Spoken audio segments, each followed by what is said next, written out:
эмеси көп да, мындай ошонун эмесин окуса, балдар менен иштешке аябай жакшы методдор чыгарып атат. Азаматсыз жакшы жаңы методдор чыгат, бизге үйрөтүп жатты. Мугалимдерге үйрөтүп, андан кийин сиздерге ошол методдорду үйрөтүп жаткан экенбиз. Толуктайсызбы? Гакумадан эме? Баткен областынан айынан чыкканда ата-эне менен балдардын байланышын тыгыздап бекем дебесин Окуткан, үйрөткөн агайы келиңиздер сиздерге кандай дейсиз? Азаматсыз дүйшөнү дегени азаматсыздар сиздерге бир iPhone сиздерде барбы жок? Дагы толуктап коюңуздар. iPhone албай каласыздар да, Менде Бишкекте атайын семинар өтүп, ата-энелер менен дайыма чогулуш кылып турат, мындай сабагын өтүп, өзүнүн дагы чыгарган китептери бар. Агай өзүнүн окуткан, тарбиялаган балдардан чыган жакшы балдар чыккан экен да. азаматсыз. Азаматсыз сиз айтып атасызбы? Балдарды жакшы тарбиялаган жана Гапыр агайыбыздын эксперименталдык гимназияда олимпиадаларда эң алгачкы, эң астыңкы орундарды бербей келет экен да. Ошол агайдын дагы агайга барып суроо берген экен. Агай, сиз ушул Баткендин эле Тажикстан менен чектешкен айда кичинекей эле бир мектеп экен. Кантип ушул эң биринчи олимпиадаларда орундарды бербей келесиз деп азыркы заманда барып суроо бергенде агай айткан экен. Ата-эне менен бала иштешпесе, бала эч убакта өспөйт дагы окубайт деген экен да. Эгерде бала 2 алса, бала ал күнү 2 алган жок. Ал күнү ошол ата-эне 2 алды деген экен да. Анан китеп жараткан агайбыз. Ошол китептин негизинде биз азыр балдарга билим берип, сиздер менен кошо сабак өтүп жатканыбыздын максаты ошодо. Урматтуу ата-энелер, сиздерге бердим. Темасы менен таанышабыздар. Бүгүнкү күн Чыңгыран айынын 4-ü күнгө бейшемби темабыз кенже мектеп жашындагы балдардын бир нерсе менен алек болуусу. Азыр презентацияга көңүл бурабыз. Тарбия дөңгөлөгүн түзгөнгө аракет кылыңыздар. Биз бул тарбия дөңгөлөгүн өзүнүн баланын бөлмөсүнө да ийе алсак болот экен. Анан мисалы үчүн түшүнүп берсем, эстетикалык сулуулукта бала кандай жүрөт? Бала мисалы жүдө жүрсө, жуунбаса, тырмак алынбаса, ага ким күнөөлүү? Албетте ата-эне күнөөлүү. Ата-эне караса, баланын тазалыгы дагы, сулуулугу дагы эң жакшы болот. Бул жерде балдар берилген бирден 10го чейинки бал. Келиңиздер, ушул тармактардын баардыгын мен азыр белгилеп чыгайынчы сиздерге түшүнүктүү болуш үчүн.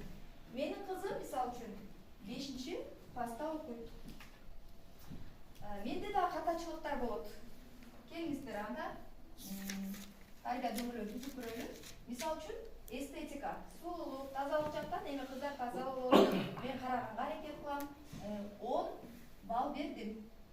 Тарбия жагынан тарбия бергенге аракет кылам. Ушул мектепке жарма да алып келип алдым кызымды. Башка мектепте окучу эле. Тарбиясындагы эң жакшы деп баландагы 10 балл бердим. Андан кийин адебин дагы жакшы деп эсептеймин. Адептүү кыз деп эсептеймин кызымды. Айтканды угат деп эсептеймин. Билим жагына келгенде кызым 5ке окубайт, 4ке окуйт. Балки мен да аксап жаткандыр мына, мугалим болсом дагы. 4ке окуйт дагы 8 балл бердим. Спорт жактан кызым ушул эле мектеп иримдерине барып футболго кызыгат. Бул жерде мен спортту 10 балл бердим. Акыл жагынан эми кызымды акылдуу деп эсептеймин. 10 балл бергим келип турат бул жерден дагы.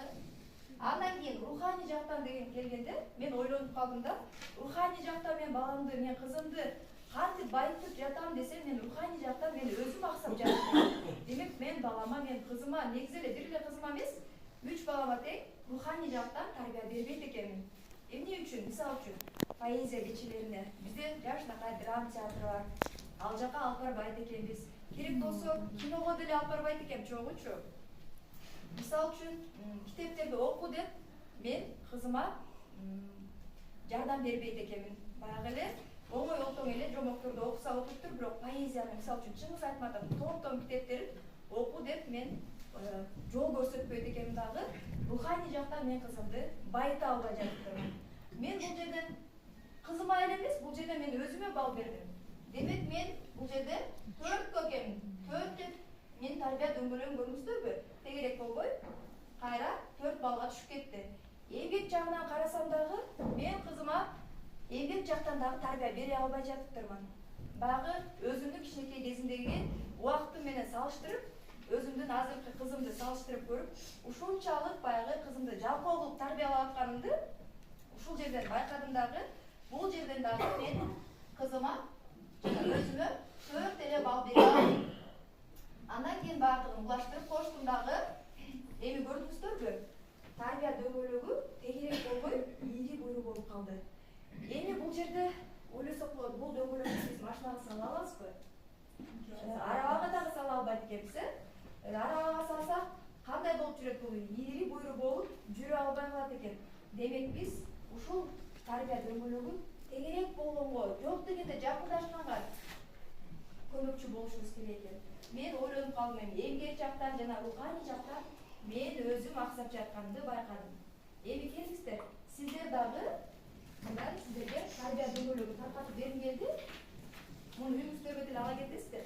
Ушундай кылып тарбия дөңгөлөгүн чыгарып алсаңыздар, сиздер өзүңүздөр да кайсы жактан кемчилик кетирип жатканыңыздарды, кайсы жактан жакшы бир таасир берип атканыңыздарды билип аласыздар дагы.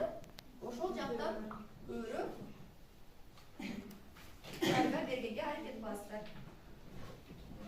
Бир-бирден таркатып берип коесуздар да. Бир-бирден алсаңыздар.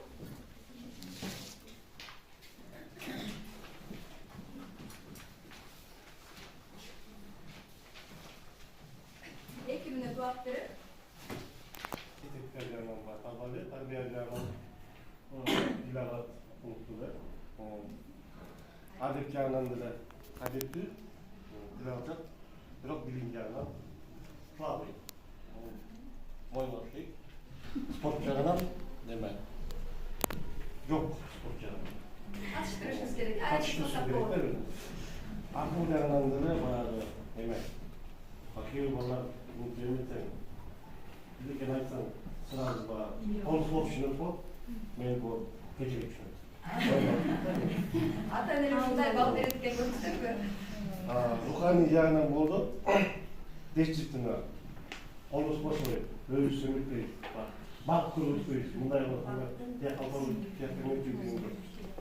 Эмгек жагынан болду, демек, жана эркек бала байланыштуу. Эмгегине өзү бир аз жардам берип, үйдөн айтып жүрөт.